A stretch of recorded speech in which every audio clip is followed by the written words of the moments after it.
Episode 31. "I'm not lying," said Harry loudly, over another outbreak of muttering from the court. There were two of them, coming from opposite ends of the alley. Everything went dark and cold, and my cousin felt them and ran for it. "Enough! Enough!" said Fudge, with a very supercilious look on his face. "I'm sorry to interrupt what I'm sure would have been a very well-rehearsed story." Dumbledore cleared his throat. The Wizengamot fell silent again. "We do, in fact, have a witness to the presence of Dementors in that alleyway," he said. "Other than Dudley Dursley, I mean." Fudge's plump face seemed to slacken, as though somebody had let air out of it. He stared down at Dumbledore for a moment or two. Then, with the appearance of a man pulling himself back together, said, "We haven't got time to listen to more paradiddles, I'm afraid, Dumbledore. I want this dealt with quickly."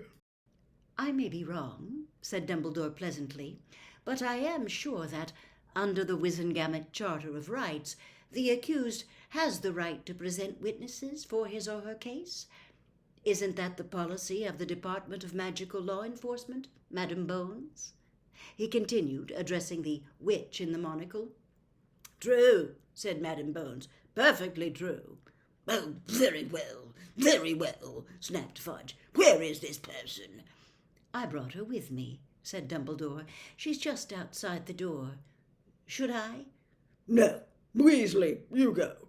Fudge barked at Percy, who got up at once, hurried down the stone steps from the judge's balcony, and hastened past Dumbledore and Harry without glancing at them. A moment later, Percy returned, followed by Mrs. Figg. She looked scared, and more batty than ever. Harry wished she had thought to change out of her carpet slippers. Dumbledore stood up and gave Mrs. Figg his chair, conjuring a second one for himself. "Full name?" said Fudge loudly, when Mrs. Figg had perched herself nervously on the very edge of her seat. "Arabella Doreen Figg," said Mrs. Figg in her quavery voice. "And who exactly are you?" said Fudge in a bored and lofty voice. "I'm a resident of Little Whinging, close to where Harry Potter lives," said Mrs. Figg. "We have no record of any witch or wizard living in Little Whinging other than Harry Potter," said Madam Bones at once. "That situation has always been closely monitored, given past events." "I'm a squib," said Mrs. Figg. "So you wouldn't have me registered, would you?" "A squib, eh?" said Fudge, eyeing her suspiciously. "We'll be checking on that. You leave details of your parentage with my assistant Weasley.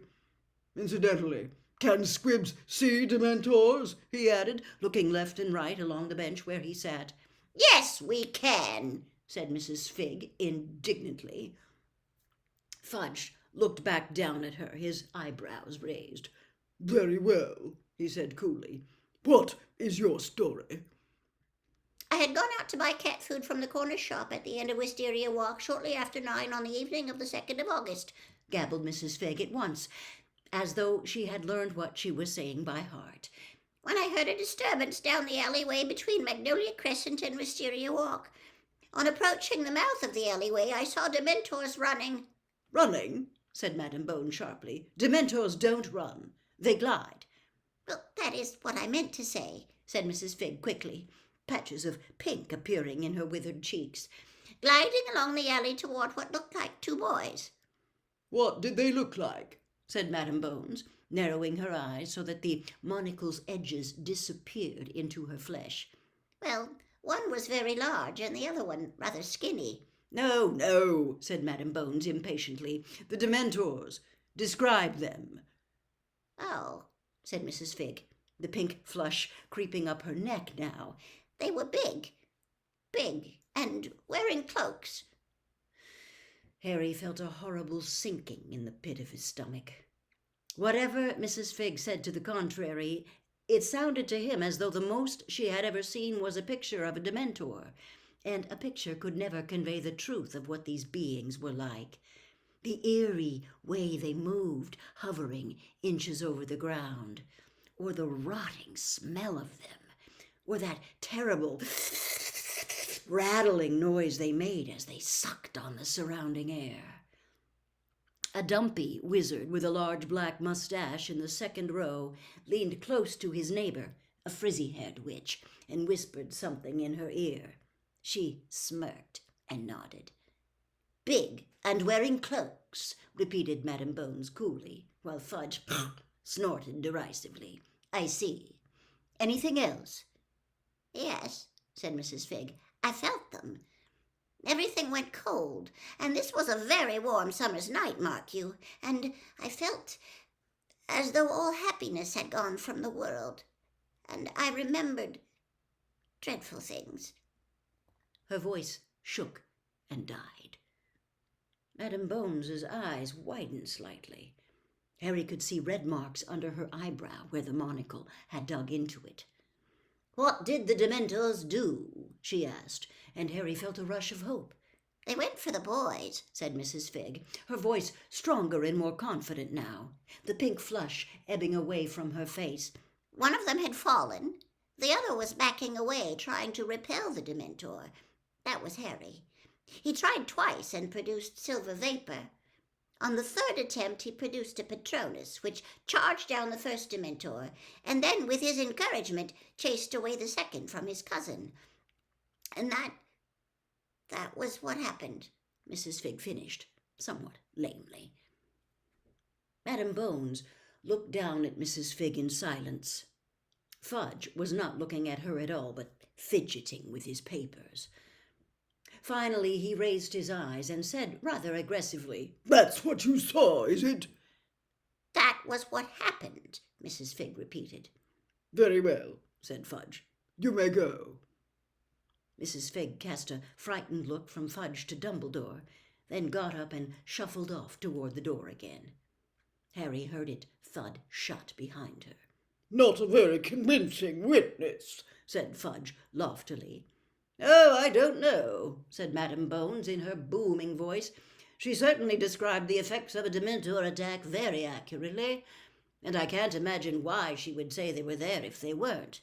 "But Dementors wandering into a Muggle suburb and just happening to come across a wizard," snorted Fudge.